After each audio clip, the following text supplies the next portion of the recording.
Linda, c'est ton tour. La Bible dit que tu dois te soumettre à ton mari. La soumission, c'est quoi? C'est pas l'esclavage. La soumission, c'est le respect. C'est tout ce que ça veut dire. Ça veut dire, femme, respecte ton mari. Tu sais, tu peux tout donner à un homme. Tu peux tout lui donner. Mais s'il ne sent pas que tu le respectes, il ne peut pas être comblé. Donc, il aime ça.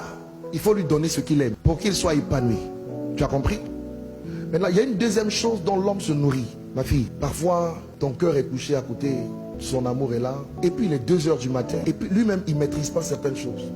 Il se retrouve dans ses conditions normales, c'est pas anormal, normales de température et de pression. Et il va dire, mon amour, quand il dit mon amour à 2 h du matin, comment tu réponds? Oui, mon cœur. Ça peut lui arriver d'être dans les mêmes conditions à 5 h du matin. Comment tu réponds? Oui, mon cœur. 13 h. Mon amour? Oui, mon cœur. Vous savez, quand les gens se marient, il faut leur dire ce qu'ils vont rencontrer dans le mariage. Il ne faut pas leur enseigner la foi. Ça n'a pas de sens, dans un certain sens. Même si la foi est nécessaire partout. Quand vous regardez les causes de divorce, c'est quoi généralement? Soit madame dit je ne veux pas aller avec monsieur. Bon, pour monsieur qui dit je ne veux pas aller avec madame, c'est rare. Madame dit je ne vais pas avec lui 1 an, 2 ans, 3 ans. Et vous avez la cause du sexe qui est la cause majeure. Une bonne femme dit oui à son mari. Et un bon mari peut comprendre que parfois sa femme est fatiguée. Donc l'homme, il se nourrit, lui, sur le plan psychologique, de ce qu'il voit. Toi, tu te nourris de ce que tu entends. Ça veut dire que tu dois t'arranger tous les jours pour être tout aussi belle que tu l'es aujourd'hui. Les cheveux toujours bien faits, le maquillage toujours bien à l'endroit, les sprays, les déodorants comme il faut. Tu dois toujours être prête pour accueillir ton mari. Quand tu sortiras de chez toi, tu es une femme mariée.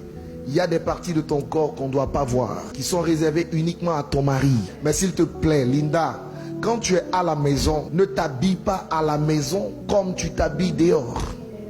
Ton mari doit être capable de voir ce que personne d'autre ne voit. Une femme sage a 2 faces. Il y a la face du dehors et la face du dedans. Quand tu es avec ton mari chez toi, ma fille, s'il te plaît, ne va pas me mettre une robe qui part du cou jusqu'au bout des orteils. Arnaud doit voir que Dieu t'a donné de belles jambes. Arnaud doit voir des choses que personne d'autre ne peut voir. Et il doit se réjouir en voyant ces choses. N'oublie pas, il fonctionne par les yeux. Donc tu dois lui en mettre plein la vue. Une bonne femme a un vêtement dans la maison qui est différent du vêtement du dehors. Elle a même une 3e dimension. Un autre vêtement dans la chambre à coucher. Là-bas, il ne faut pas aller attacher des pagnes. Ne fais pas ça. Tu es trop jeune pour ça. Il y en a parfois qui vont dans l'intimité. Elles portent des joggings. Sur le jogging, elles vont mettre un jean. Sur le jean, elles vont attacher un pagne. Sur le pagne, elles vont attacher un kimono. Le pauvre monsieur, pour rendre visite à sa femme, il franchit des obstacles insurmontables. Il y a des vêtements adaptés. Et tu les connais. Les nuisettes et tout ce qui va avec. Tu vois, aujourd'hui tu es entré dans le mariage, c'est une victoire. Mais rester dans le mariage, c'est un autre championnat qui commence. Oui, il faut dire ça. Surtout quand elles sont chrétiennes, ils sont chrétiens. Quand tu t'es marié là, ce n'est pas fini. C'est une victoire que tu as acquise, mais il y a un autre combat dedans. Voilà, donc il faut agir de façon sage pour rester dans cette victoire. Je vous dis une dernière chose et puis je vais vous bénir. Écoutez-moi bien. Arnaud, pour que tu puisses gagner ta femme, il faut gagner son cœur. Aimer, c'est gagner son cœur. Et quand tu gagnes le cœur de ta femme, et si tu réussis à gagner son cœur, tu gagneras son corps. Ne cherche pas à gagner le corps si tu n'as pas gagné le cœur. Linda, tu veux gagner le cœur de ton mari?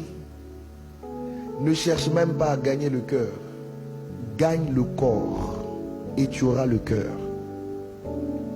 On ne se marie pas pour être heureux. On se marie pour rendre l'autre heureux. Et si tu le rends heureux et qu'il te rend heureuse, vous vous rendez heureux. Vous êtes heureux.